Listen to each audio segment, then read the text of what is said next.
자, 우리가 지난주부터 복음의 8번째 주제인 사랑에 대해서 함께 살펴보고 있는데, 사랑이라고 하는 것이 복음이다. 이러한 큰 구도 안에서 총 3번의 말씀을 함께 살펴보고 있습니다. 여러분 한번 그런 고민을 해 본 적이 있는지 모르겠는데, 왜 기독교는 사랑으로 나아가는 걸까?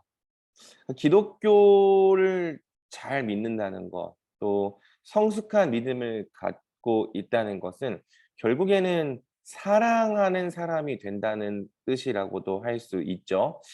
그런데 도대체 이 믿음과 사랑은 어떤 관계가 있는 걸까? 왜 우리가 갖고 있는 믿음이 결국에는 사랑이라는 열매로 나아가는 걸까? 요 부분에 대한 진리를 우리가 함께 살펴보자는 거예요. 여러분도 스스로 느끼겠지만 우리가 사실은 다 사랑이 없는 사람들이죠. 또 사랑이 낯설고 사랑의 초보인 사람들입니다. 그런데도요. 우리가 믿음을 가지고 또 믿음 안에 걸어가다 보면 어느 순간 사랑의 사람이 되어 간다는 것이 성경의 약속이고 또 우리의 삶 속에서 실제로 일어나는 일이더라는 거예요. 우리가 또 보았던 많은 믿음의 선배들이 사실 처음부터 다 사랑의 사람들이었던 건 아니죠. 그쵸? 어떤 사람들은 막 조폭이었다가 회심한 사람도 있고 또 사실은 굉장히 망나니 같은 삶을 살았다가 회심한 사람들도 있죠. 우리가 성 어거스틴이라고 부르는 이 어거스틴이라는 사람도 이 회심하기 전까지는 막 아무 여자랑 방탕하게 이렇게 생활을 함을 통해서 사생활을 낳고 그랬던 사람들이에요. 그런데 놀랍게도 믿음을 가지면 그러한 사람들이 죄에서 떠나기 시작하고 점점 더 이웃을 사랑하는 사랑의 사람으로 자라가게 되더라는 거죠. 도대체 믿음과 사랑은 어떤 관계가 있는가? 왜 우리 안에 있는 믿음이 결국엔 우리 삶 가운데 사랑을 낳는가? 바로 이 부분에 대한 말씀을 우리가 오늘 함께 살펴보려는 거고요. 또 다음 주까지도 왜 믿음이 사랑을 낳는가? 어떻게 우리는 믿음을 통해 사랑이 없던 자에서 사랑하는 자로 자라갈 수 있는가에 대한 부분을 살펴보려고 하는 겁니다. 우리가 구체적으로 어떻게 사랑해야 하는가에 대한 부분은 사실 율법에 대한 부분이라고 할 수 있는데요. 이 율법에 대한 부분은 우리가 오래 다루진 않고 내년에 십계명을 통해 좀 다뤄보려고 해요. 그래서 올해 우리가 복음을 공부하고 또 살펴보았다면 내년에는 이제 율법을 공부하는 것을 통해 결국에는 복음을 통해 우리가 나아가야 될 율법의 명령들이 무엇인가, 우리가 구체적으로 사랑을 어떻게 해야 하는가를 좀 내년에 살펴보려고 하는 거죠. 오늘은 그 부분은 좀 건너뛰고 어떻게 믿음이 사랑으로 나아가는가, 어떻게 구원이 우리를 사랑하지 않던 자에서 사랑하는 자로 바뀌게 하는가, 요 부분에 대한 말씀을 집중적으로 살펴보겠습니다. 지난주 복습을 좀 하자면요. 우리가 사랑도 복음이다라고 얘기했던 거 기억하죠? 왜냐하면 우리를 부르신 하나님이 사랑이시기 때문이에요. 하나님은 사랑이신 분이라고 성경은 말하죠. 사랑이 많으시다, 사랑의 성품을 가지셨다, 그 정도의 수준이 아니라 하나님 자체가 사랑이시다라고 말하는 거예요. 왜? 하나님은 삼위일체로 존재하시는 그 존재 자체를 통해 완전한 사랑의 원형을 우리에게 보여주시기 때문이죠. 그래서 하나님을 알면 우리는 사랑이 뭔지를 알 수 있습니다. 그리고 하나님은 그러한 사랑을 삼위 하나님의 존재 방식으로만 우리에게 보여주신 것이 아니라 친히 우리에게 실천해 주셨죠. 삼위 하나님께서 우리를 사랑하신 그 실천이 무엇입니까?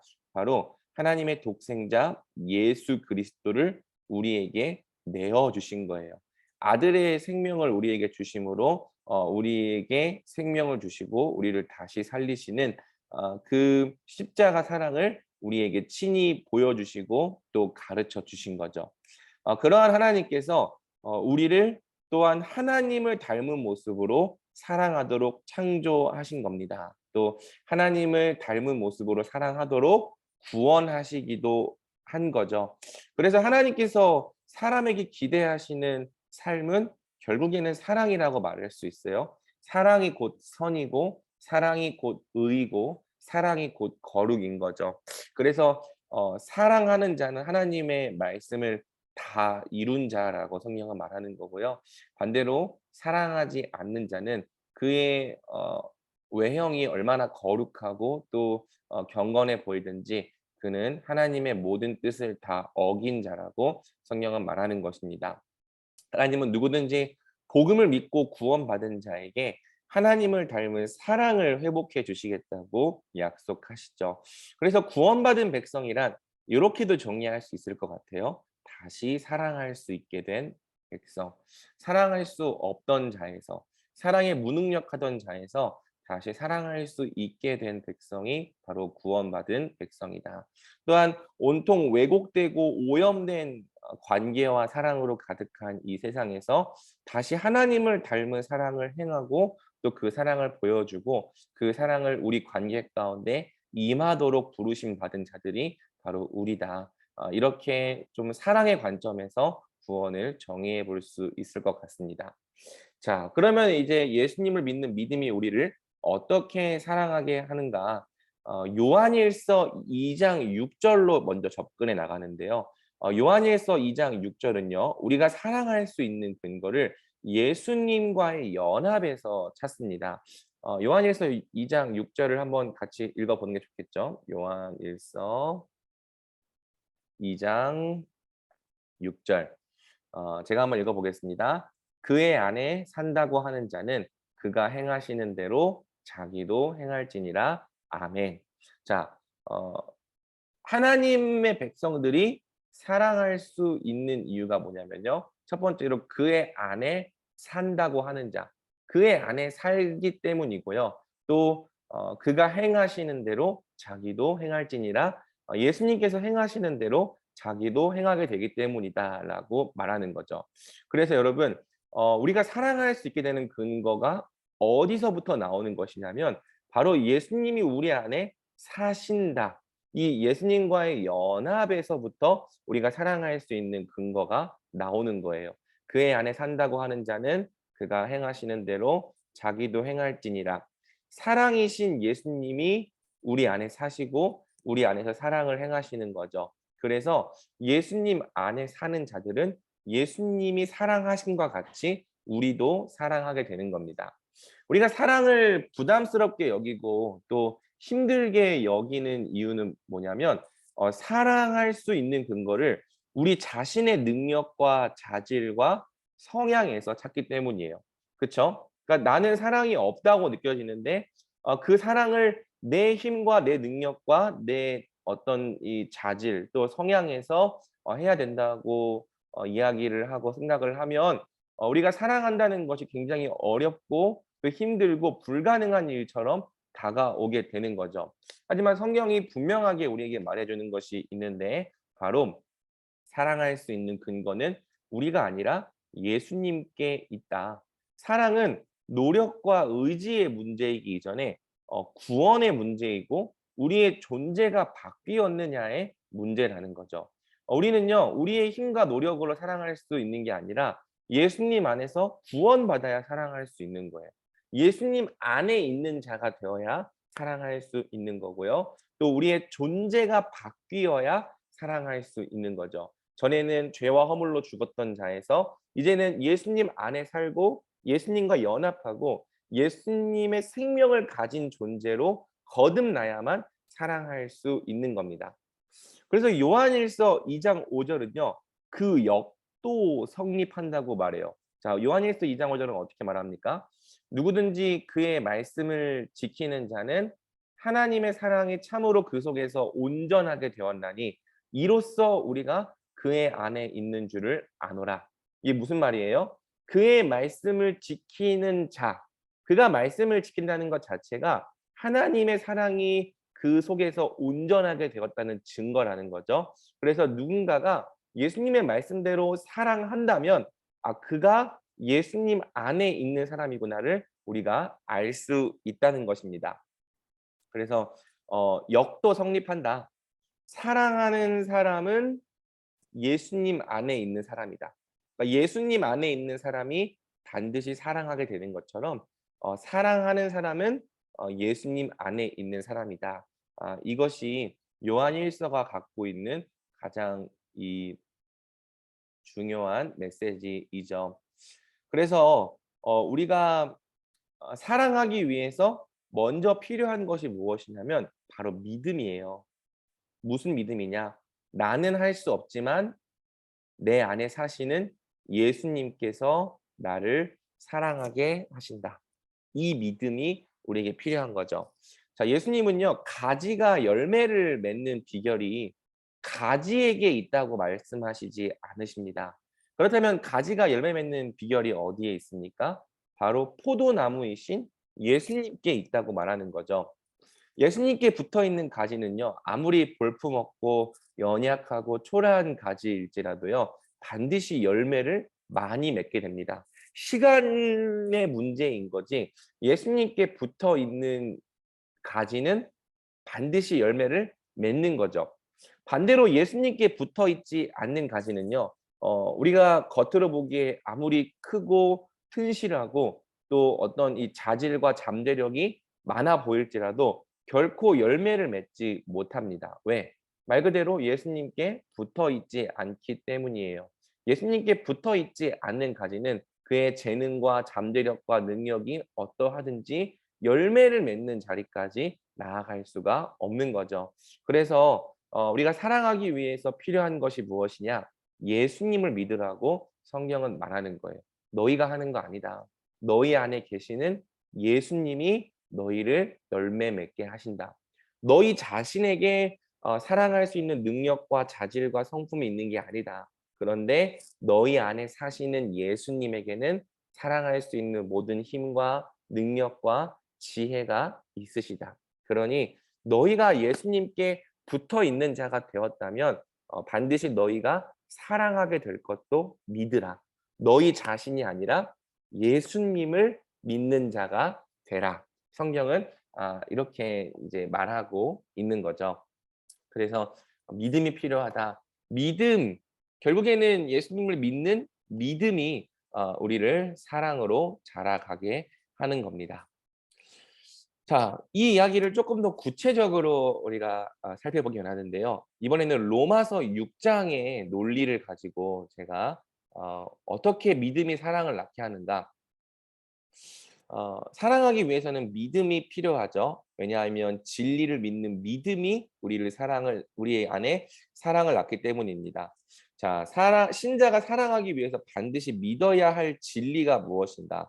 그 진리를 믿고 사랑에 뛰어드는 사람과 믿지 않고 사랑을 시도하지 않는 사람은 각각 어떤 방향을 향해 자라가겠는가? 자, 사랑이 구원에 속한 영역이라면 사랑할 수 있는 힘도 계속 강조하지만 믿음에서 나옵니다.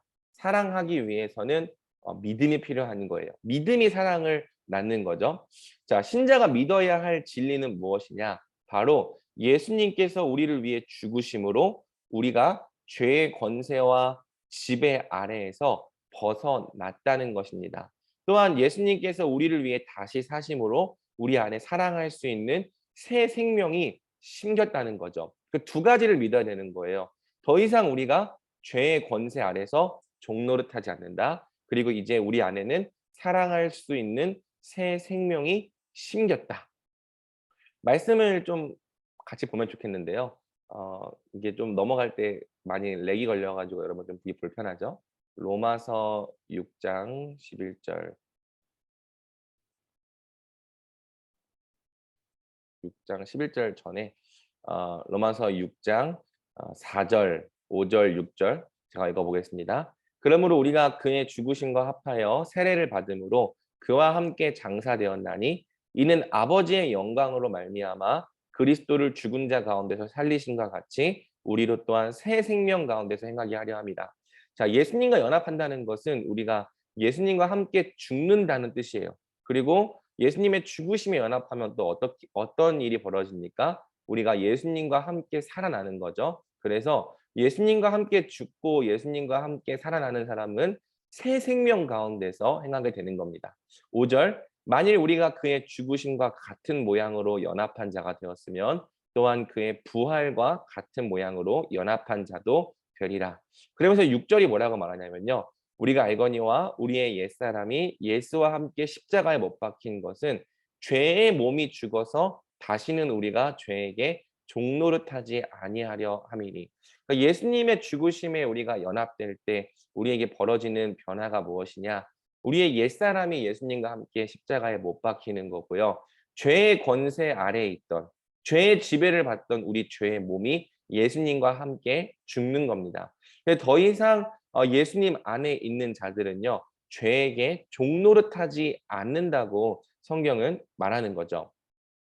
자, 그래서 여러분, 우리가 분명히 알아야 될 게 있는데, 죄에게 종노릇하면서 죄밖에 지을 수 없었던 상태랑 구원을 받고 죄를 안 지을 수도 있게 된 상태는 전혀 다른 상태라는 거예요. 자, 구원받기 전에는 어떤 상태였습니까? 죄의 종이었어요. 그렇죠? 죄의 종이라는 것은 우리가 죄가 끄는 대로 이리저리 끌려다닐 수밖에 없었던 상태. 죄를 안 짓는 것이 불가능한 상태였다는 뜻입니다. 그런데 구원받은 후에 우리는 어떻게 됐습니까? 죄로부터 자유를 얻은 자, 죄에 대하여 죽은 자가 되었다. 자, 이 상태는요, 전혀 다른 상태라는 거죠. 우리가 구원받은 다음에도요, 죄를 짓습니다. 안 짓지 않아요. 심지어는 많이 짓고 같은 죄를 반복해서 짓기도 하고요. 또 굉장히 심각하게 질이 나쁜 죄를 짓기도 하죠. 그런데 그것은 우리가 더 이상 죄의 권세 아래에 있기 때문이 아니라는 거예요.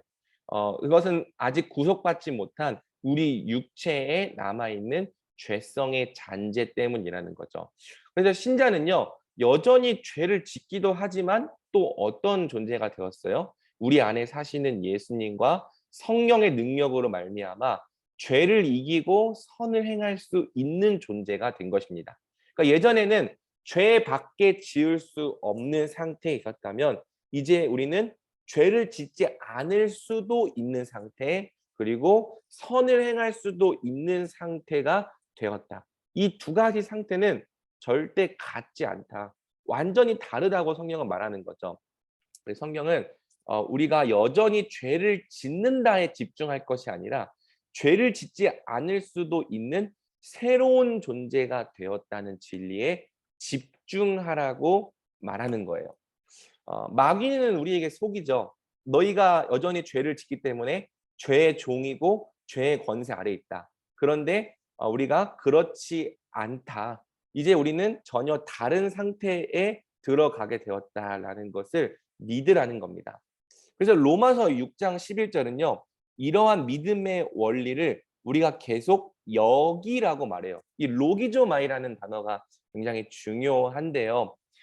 우리가 우리 자신을 죄에 대하여는 죽은 자요, 하나님께 대하여는 살아있는 자로 계속해서 끊임없이 여기라라고 성경은 말하는 거죠. 여기서 여기라라는 것은요, 우리 안에 일어난 구원의 변화를 끊임없이 되새기고 묵상하고 선포하라는 겁니다.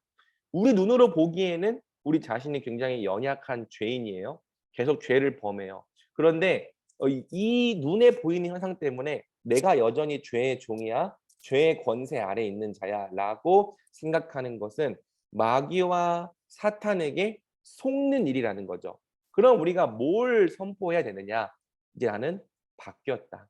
죄를 짓지 않을 수 있고 예수님의 생명을 가진 자로 변화되었다. 이 진리를 계속 선포하라는 겁니다.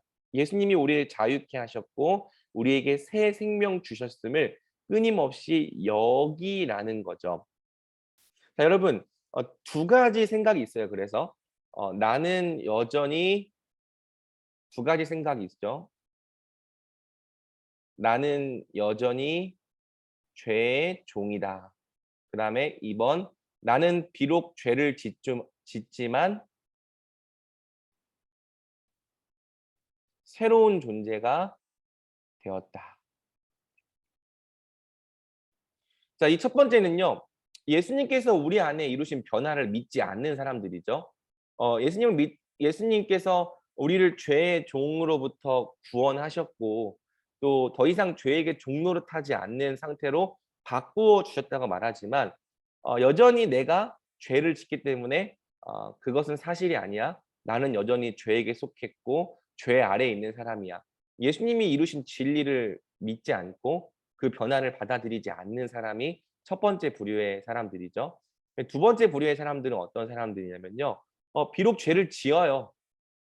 내가 여전히 죄를 지을 수도 있는 상태라는 것, 사실은 안 지을 수 없는 상태라는 걸 인정합니다.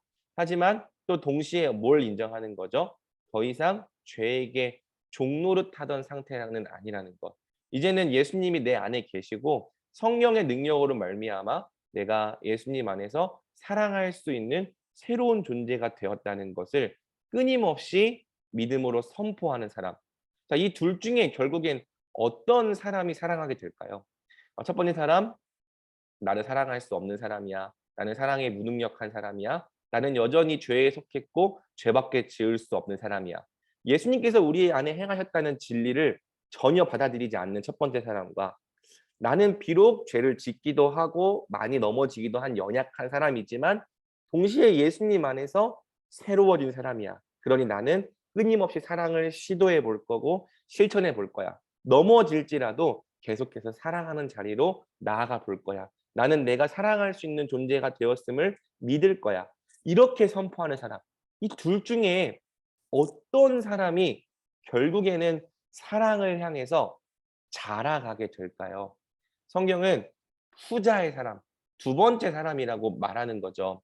예수님이 우리 안에 이루신 변화와 또 구원의 진리를 계속 믿고 선포하고 끊임없이 그렇게 여기는 사람이 하나님을 닮은 사랑의 사람으로 자라갈 수 있다는 겁니다. 그래서 여러분 이것이 이제 사실은 내일 본문의 핵심인데 사랑이 단순히 노력과 성향과 의지와 능력의 문제가 아니라 믿음의 문제구나.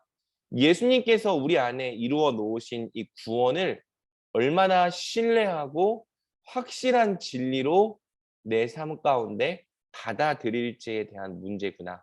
믿는다면 우리가 사랑할 수 있게 되겠구나. 믿음이 가장 중요하구나라는 믿음의 부분으로 우리가 사랑의 문제를 받아들이면 좋겠습니다. 마지막으로 요한일서 3장 5절과 3절에서 2장 3절에서 5절과 9절에서 11절은 사랑이 단지 선택의 문제가 아니라 참된 신자와 거짓 신자를 가려내는 구원의 증거라고 말해요. 요한일서는 사실 우리에게 단순히 사랑하라고 말하는 명령을 전하기 위해서 기록된 서신이 아니라 교회 안에 들어온 거짓 신자를 우리가 어떻게 구별하고 판단할 것인지를 가르쳐 주는 서신입니다. 그런데 요한일서는 교회 안에 들어온 거짓 신자를 우리가 어떻게 구별하고 판단할 수 있는가? 바로 사랑, 하나님을 닮은 사랑을 행하는가, 행하지 않는가를 통해서 그 사람이 진짜 하나님의 백성인가 아닌가를 가려낼 수 있다고 말하는 거죠. 그래서 요한일서가 하는 말이 뭐냐면 사랑하지 않는 자는요. 거짓말하는 자라는 거예요.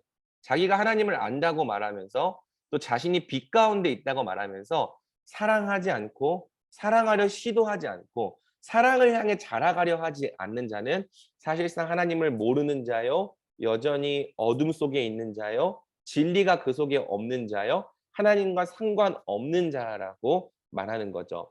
그래서 하나님을 안다고 말하면서 사랑하지 않는다는 건 결국 뭘 말해주는 것인가?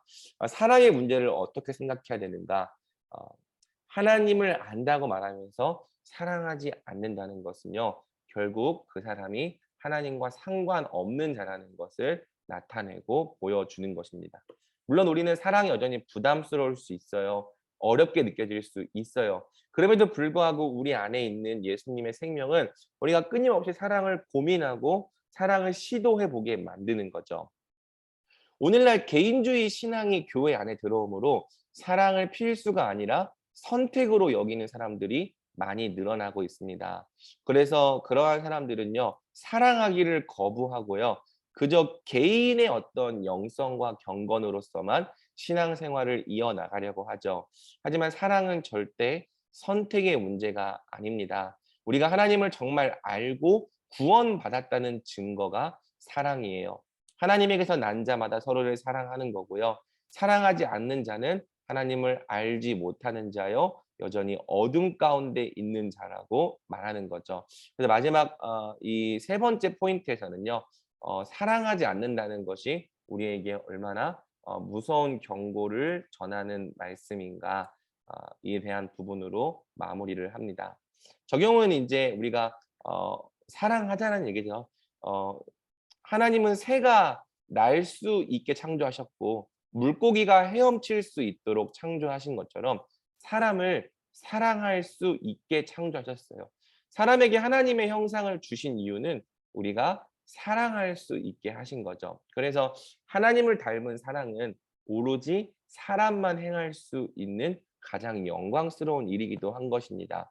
그리고 예수님은 우리가 다시 사랑할 수 있도록 우리를 죄의 권세에서 구원하시고 새로운 생명을 주신 거예요.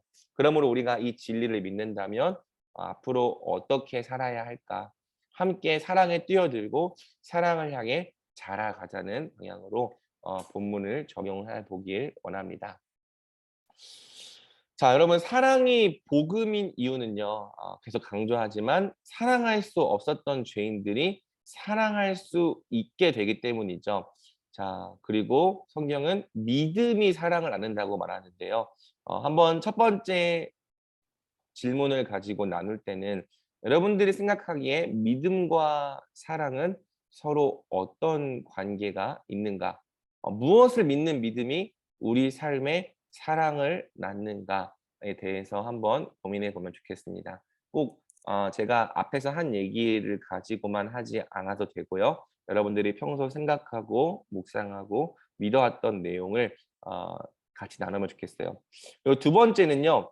죄의 권세와 지배에서 벗어나고 새 생명을 받은 것이 우리를 어떻게 사랑하는 자로 자라가게 되는가, 요 부분에 대해서 이제 나눴으면 좋겠는데요.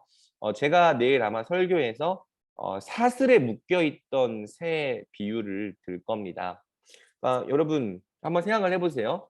평생 동안 사슬에 묶여 있던 이 새. 근데 이 새가 어느 순간 이 쇠사슬에서 벗어나서 자유를 얻게 되었다고 해 봅시다. 그럼 여러분 이 새가 갑자기 쇠사슬에서 벗어나 자유를 얻게 되었다고 해서 갑자기 하늘을 잘 날 수 있을까요? 한 번도 날아본 적이 없는데 아마 끊임없이 실패할 거예요. 그리고 추락할 거예요. 하지만 새에게 믿음이 있어요. 어떤 믿음이 있냐면 이제 나를 묶고 있던 쇠사슬이 사라졌어. 나는 자유야. 그리고 나는 원래부터 하늘을 날 수 있는 새야. 나는 원래부터 하늘을 날 수 있는 그런 존재야. 이런 믿음을 가지고 끊임없이 날기를 시도해 보는 거죠. 그런 새는 어떻게 될까요? 점점 더 이 날개를 푸드기면서 하늘에 가는 시간이 좀 더 길어지겠죠. 전에는 방향을 바꾸는 게 어려웠는데 방향도 바꿀 수 있게 되고 또 채공하는 법도 알게 될 겁니다. 그리고 그렇게 사랑하기를 끊임없이 시도해 보는 사람은 원래부터 날 수 있는 새였기 때문에 능수능란하게 날게 되는 거죠. 마찬가지예요. 우리가 죄의 결박으로부터 벗어났다는 것은 더 이상 사랑할 수 없었던 무능력한 상태가 아니고 하나님의 새 생명이 우리 가운데 심겼다는 뜻이죠. 그런데 우리가 평생 사랑해 본 적이 없어요. 사랑을 시도해 본 적이 없어요. 그러니 어떻게 됩니까? 사랑에 실패하고 또 사랑하지 못하고 자신의 혈기와 분노대로 행할 때도 많은 거죠. 그런데 우리가 그때 '아 어차피 나는 사랑할 수 없는 존재구나.' 이렇게 낙심하고 사랑하기를 포기하는 것이 아니라 '나는 사랑할 수 있는 존재야. 나를 묶고 있던 죄의 결박은 사라졌어. 그러니 나는 끊임없이 사랑을 시도해 볼 거야.' 이렇게 믿으면서 사랑을 시도해 보는 사람은 어떻게 되는 거죠? 이 새처럼 결국엔 날 수 있게 되는 거예요. 이 새처럼 결국에는 사랑할 수 있게 되는 거죠. 믿음이 사랑을 낳는다는 겁니다. 그래서 한번 여러분 이것도 한번 고민해 봤으면 좋겠어요. 여기는 제가 인제 여러분 읽어 보라고 준 내용이고요. 예수님을 믿는 당신은 사랑하는 사람이 되었는가? 예수님을 인격적으로 만나기 전과 만난 다음에 당신의 삶은 어떻게 바뀌었고 특히 사랑에 있어서 자라나고 성숙해진 부분이 있다면 한번 좀 서로에게 나누어 보자. 나의 믿음은 나를 어떻게 사랑하게 했는가? 요거를 좀 나눠 보면 좋겠어요. 사실 저도 참 사랑에 무능력하고 여전히 사랑에 무능력하다고 느껴질 때가 많아요. 왜냐하면 사랑이 제 안에 있는 게 아니기 때문이죠. 그럼에도 불구하고 예수님을 처음 만났을 때랑 지금 제 자신을 비교해 보면 처음 만났을 때보다는 굉장히 사랑에 있어서 많이 자라나고 또 능수능란해졌다는 믿음을 갖고 있습니다. 여러분도 그럴 거예요.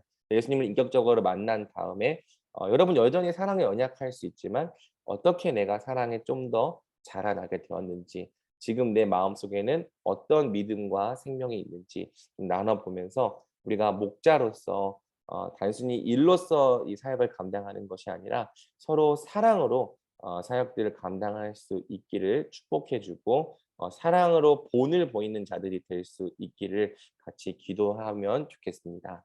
네. 강의는 여기까지입니다.